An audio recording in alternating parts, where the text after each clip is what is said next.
Assalamualaikum warahmatullahi wabarakatuh. Hamdan wa syukran lillah, wa salatan wa salaman ala rasulillah wa ala alihi wa sahbihi wa mawalah. Allahumma salli ala Sayyidina Muhammadin wa ala alihi wa sahbihi ajma'in. Kaum muslimin muslimat dimanapun anda berada, saudara-saudaraku sebangsa dan setanah air, kita hidup di Indonesia ini adalah hidup sebagai saudara sebangsa dan setanah air. Bagi kita kaum muslimin, kita adalah bersaudara dalam iman.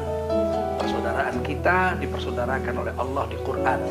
Innamal mu'minuna ikhwah. Sesungguhnya orang beriman adalah mereka itu bersaudara. Oleh karena itu kita jaga diri kita agar kita tidak menzalimi orang, apalagi menzalimi orang Islam. Di dalam Al-Quran Allah SWT memberikan keterangan kepada kita dalam surah Al-Ma'idah, man qatala nafsan bighairi nafsin aw fasadin faka'annama qatalan nasa jami'an. Siapa membunuh satu nyawa manusia, tidak dikatakan membunuh orang Islam, membunuh satu nyawa manusia, padahal orang yang dibunuh itu bukan pembunuh dan tidak merusak alam semesta ini. Maka orang yang membunuh satu nyawa manusia tanpa hak seperti itu, dosanya seolah-olah dia membunuh manusia sedunia. Ada 7,8 miliar manusia di sedunia ini.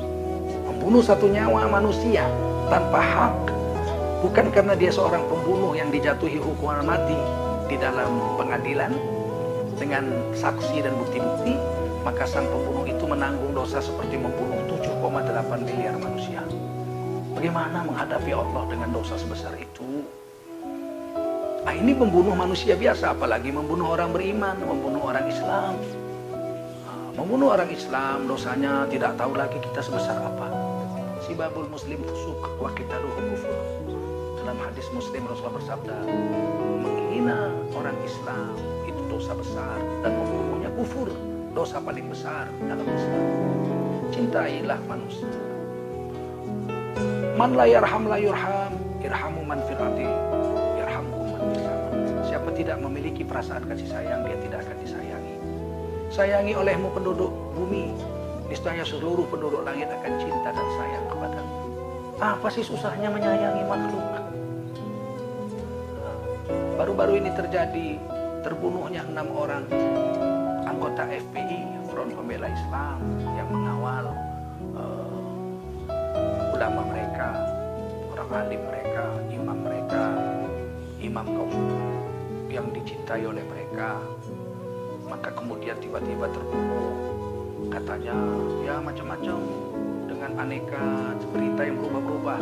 Katanya punya senjata api asli, kemudian tiba-tiba berubah jadi punya senjata api rakitan, kemudian tiba-tiba dikatakan merampas senjata petugas kepolisian. Ini kan simpang siur.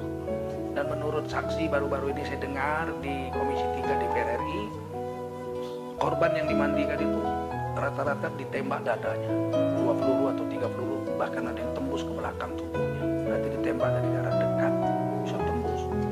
Ini perlu otopsi dari tim pencari fakta yang independen.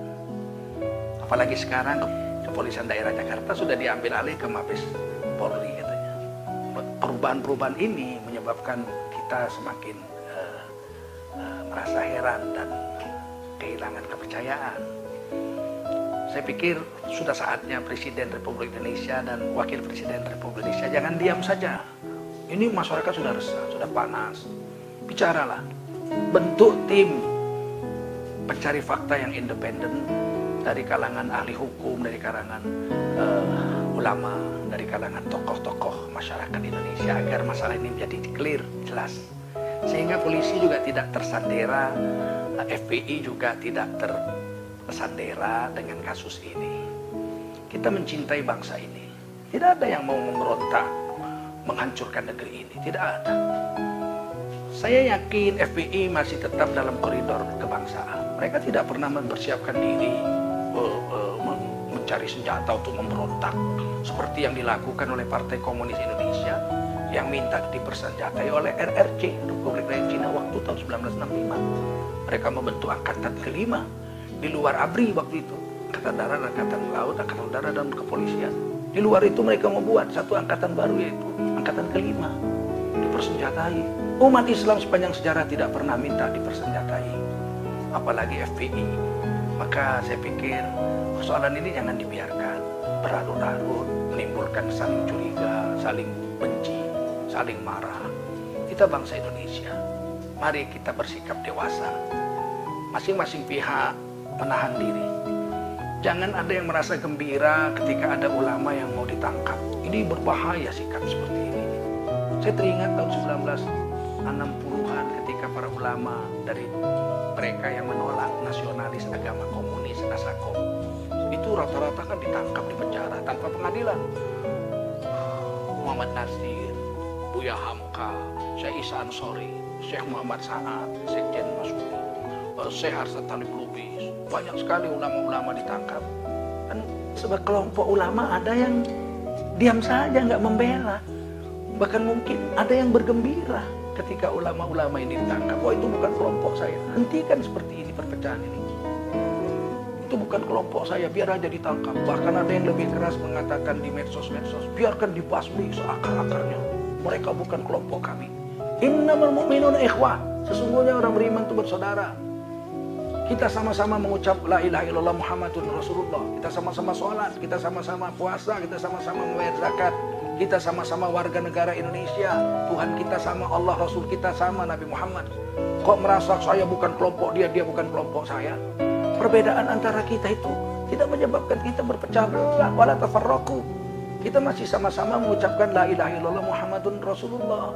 Oleh karena itu, kita kembalikan ini. Jangan kebencianmu kepada satu kaum menyebabkan kamu berbuat zalim.